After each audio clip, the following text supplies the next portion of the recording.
Paroles sont bien connues. Vous les trouvez dans Actes 2, verset 4. Ils furent tous remplis du Saint-Esprit. Et dans Éphésiens 5, verset 18. Soyez remplis du Saint-Esprit. Le premier texte nous raconte ce qui est arrivé. L'autre texte est un ordre. Il nous dit ce que nous devrions être. Au cas où il y aurait quelques doutes dans nos esprits au sujet de l'actualité de cet ordre, nous le trouvons lié à un autre ordre. Ne vous enivrez pas de vin, c'est de la débauche. Soyez au contraire remplis de l'Esprit. Si je vous demandais, essayez-vous d'obéir à cet ordre? Ne vous enivrez pas de vin. Vous me répondriez aussitôt, naturellement, j'obéis à cet ordre, puisque je suis chrétien. Et maintenant je vous demande, avez-vous obéi à cet haut commandement? Soyez remplis de l'Esprit. Est-ce là la vie que vous vivez? Sinon la question se pose aussitôt, pourquoi? Et alors vient cette haute question. Avez-vous le désir d'obéir à ce commandement aujourd'hui même et de dire avec l'aide de Dieu, j'obéirai, je ne m'accorderai point de repos jusqu'à ce que j'y obéisse à ce commandement, jusqu'à ce que je sois rempli de l'Esprit?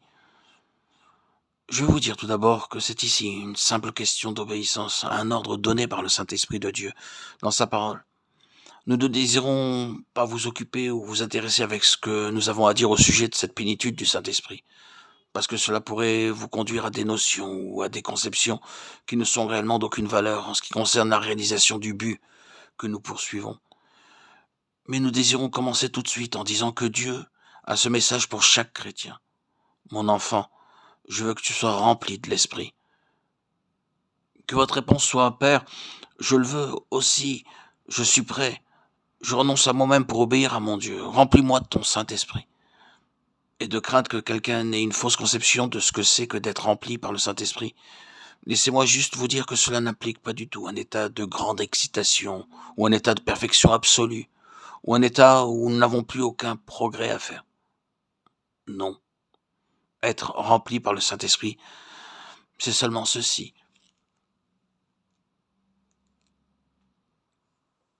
Avoir abandonné tout mon être à sa puissance. Quand l'âme tout entière est livrée au Saint-Esprit, Dieu lui-même vient l'emplir. Maintenant, la question que je désire vous poser est celle-ci. Qu'est-ce qui est nécessaire pour être rempli de l'Esprit? Cette question est d'une importance primordiale. Et si nous cherchons à trouver les réponses qui doivent être faites à cette question, cela pourra nous aider à nous donner nous-mêmes.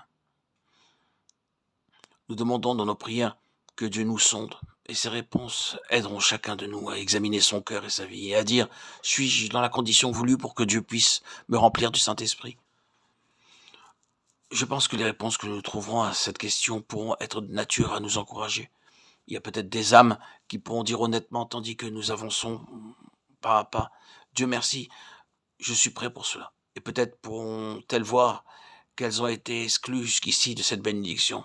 Par quelle ignorance ou quelque préjugé ou quelque manque de foi ou par une idée fausse au sujet de cette plénitude du Saint-Esprit.